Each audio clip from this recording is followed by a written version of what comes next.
creating the groups or each user? So Tanya, are users able to create groups, or will it be just the admin creating groups? I would prefer that the user create the group, unless I don't know. I don't know if this would probably be something like, say for instance, if I was to go to the mayor of Houston, because I live in Houston, and he wanted to create something for his people. You know what I'm saying? For them to be safe or whatever. Then of course an admin would be have the capability of, okay, we'll set all of this up for you. You know what I mean? But then if there's individual users who maybe it's just a small company and they just want to be able to do it themselves, I don't know if they should have the capability of doing that, or would they have to request it through the admin? I don't know what the best option would be there. That is, I mean, it really depends on how you're selling it. So if you want to build it to go to municipalities or to entities that will then create their own groups, then restrict creating groups to admin, because they're going to come through you for that. The other option would be open it up and let users create groups. The third option would be let users create groups, but groups have to be approved before they're live. I like the idea. I don't like the idea of having an open-ended group, because then if you write, let's say you belong to the KPMG group, right?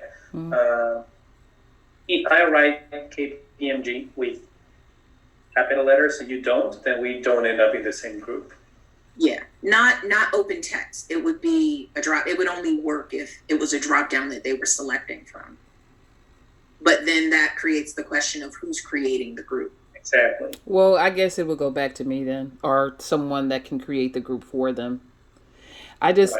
Yeah, I'm kind of, after you explained it that way, then yeah, that makes sense. Because then it would get real messy with people. Yeah. So each user belongs to a group, and when you're creating incidents, you tag that incident to that group so that people that belong to the same group can see those incidents, right? Exactly. Right. Okay, I'll build that. I didn't build that yet. Okay, I'll work on that. So here on the groups tab, you will see like KPMG group. And then you click on that and you will see the incidents related to KPMG. Yeah. Okay. Yeah. Nice. Okay, I'll get it. I'll get it done. Question, Jesus, does it make more sense to add people to the group or to add groups in profile? So you're selecting from the group in the profile, or on the group page, you're hitting add user. Can you repeat that? Yeah, so you then have to put people in groups. So will you put people in groups from the group page where you add a user, or will that be from the profile where they select what group they're in? From the profile. From the profile? Okay. All right, I added it to the change order. Yeah. But we would, so if I'm in KPMG group, I would be the only one that would be able to see my group, right? Or would it be a list of groups and then you just click on your group? Or is it based on log on? You should only see the group that you're in. Okay. Because when you create your profile, you're selecting the group that you belong to. So that should be the only group that you see. Okay, gotcha. You'll see the incidents. You'll see all the incidents by location, but you'll only see your group. Okay, got it.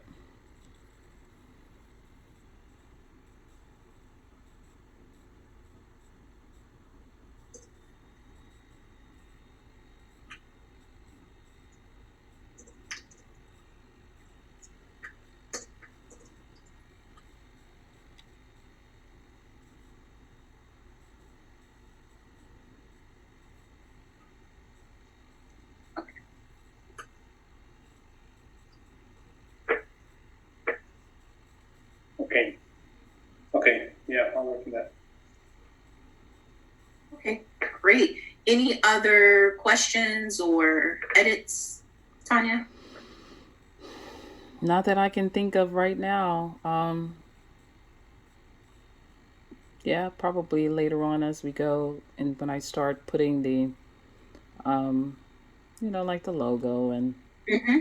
and the app name. So the app name is Universal Code Red. Okay. So that is the. We haven't changed the names yet because then we can't find. We have so many apps that the easiest way for us is to the name to find is the name of the app. Otherwise, it's a mess to find things. But we will do that on the next call. Oh yeah, yeah, Yeah. yeah. Well, I was just letting you guys know. Yeah, I Is just it? made note of the name. Yeah, Um, Universal Code Red, and I thought about that because I'm an architect in the healthcare industry, and you know how in the hospital they do a code red or code blue or something like that. So I was like, Universal Code Red Global. That sounds pretty good. mhm. Yeah, I like it. I like it. Yeah. So next steps. These edits are going to go to the builder. He'll put them in. Once they're done, they're going to go through a final quality assurance with Jesus just to make sure everything's buttoned up. Then you'll get an email from me to schedule the handoff meeting. So in the handoff meeting, it'll actually be very similar to this meeting, except we'll be walking through your app kind of from the Glide Builder view. So we'll be looking at like custom components, all of your data table, like in the background, what's going on and how everything's working. So we'll have a nice full overview of that. It will be recorded, so you'll have that to refer to in the future should you need it. At the tail end of that meeting, we're going to transfer the app to your Glide account. So at that point, it'll be with you. Your Okay. next meeting after that, once you get into the app, and actually in the next meeting, we'll show you how to make a copy of it as well. So you can kind of go in there and start breaking things down and getting familiar with your app. Mm-hmm. Once you start getting familiar, start making a list of questions or things that you need, more sort of overview and walkthrough or where we can help you get more familiar with areas of your app, and then schedule time with a tutor. So I'll include that in the final handoff meeting, all of the details of who you're scheduling with next. In that meeting with the tutor, you're basically going to bring those questions and use that time to walk through and get yourself more familiar with your app, as well as make any tweaks that you may want to make that you need help with as well. So that'll be the meeting that you have after our handoff meeting. Okay. All right. And Sounds you have a good. total of 4 sort of scheduled meetings that you can have with the tutor. You can use as many of those as you want to kind of get yourself oriented to your app. Okay. Not a All problem. right. Excellent. So the very last thing, I just included a link in the chat. It's an anonymous